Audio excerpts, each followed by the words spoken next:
আসসালামু আলাইকুম, welcome back to channel. প্রিয় দর্শক, আজ আপনাদের সাথে লাল শাক ভাজি শেয়ার করব। তো এখনও আমার চ্যানেলে যারা নতুন আছেন, আমার চ্যানেলটি সাবস্ক্রাইব করুন, পাশে থাকা বেল আইকনটি বাজিয়ে দিন সবার আগে ভিডিও পেতে। আর যারা অলরেডি সাবস্ক্রাইব করেছেন, থ্যাংক ইউ সো মাচ। ভিডিওটি মনোযোগ সহকারে দেখবেন। প্রথমে দেখতে পাচ্ছেন আমি এখানে লাল শাক কেটে ধুয়ে নিয়েছি 3 কেজি মতন লাল শাক, 250 গ্রাম পেঁয়াজ কুচি, পরিমাণ মতো কাঁচামরিচ ফেড়ে নিয়েছি এবং 50 গ্রাম রসুন ছেঁচে নিয়েছি। তো যেহেতু রেস্টুরেন্টের রান্না অবশ্যই আপনাদের ভালো লাগবে, তো আমি কড়াইতে শাকটা দিয়ে দিলাম। প্রথমে আমার শাক বেশি, এই জন্য কড়াই নিয়েছি। আমি পরিমাণ মতো লবণ দিয়ে দেব। তখন শাকটা ভালো করে সিদ্ধ করে নেব। আমি হাফ সিদ্ধ করে নেব। শাক বেশি সিদ্ধ হলে সমস্যা, টেস্ট লাগবে না। আমি রেস্টুরেন্টে যেভাবে রান্না করে থাকি, এই জন্যই আজ আপনাদের সাথে রান্না করে একটা লাল শাক শেয়ার করব।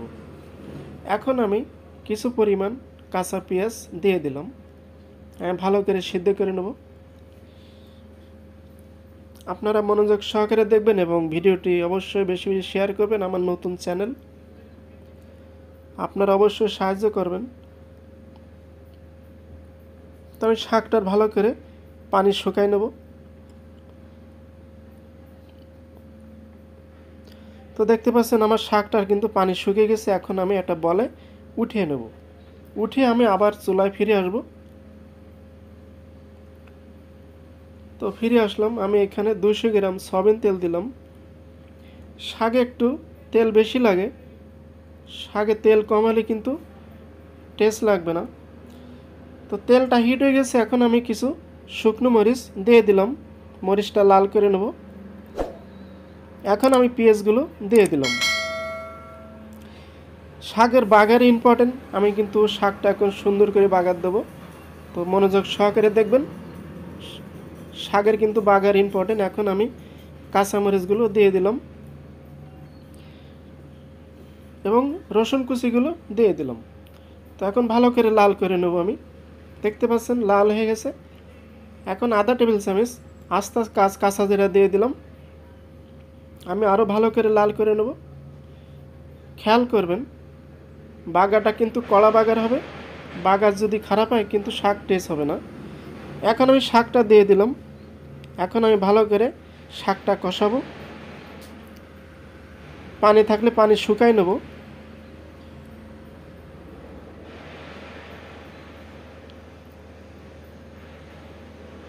শাকটা বাগের অবশ্যই একটু ভালো করে কষাবেন। তো এখন আমি 1 চা চামচ টেস্টিং সল্ট দিয়ে দিলাম।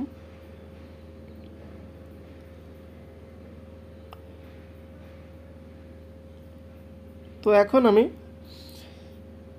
এখানে দেখতে পাচ্ছেন আমি দিয়ে দিলাম 1 টেবিল চামচ জিরা গুঁড়া। আপনারা জিরা ভেজে গুঁড়ো করে রাখবেন। তো আমি শাকটা ভালো করে কষায় নেব, পানি শুকায় নেব।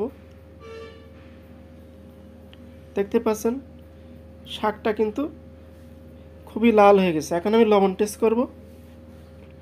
তো শাকটার আমার লবণ ঠিক আছে, আমার লবণ দেওয়া লাগবে না।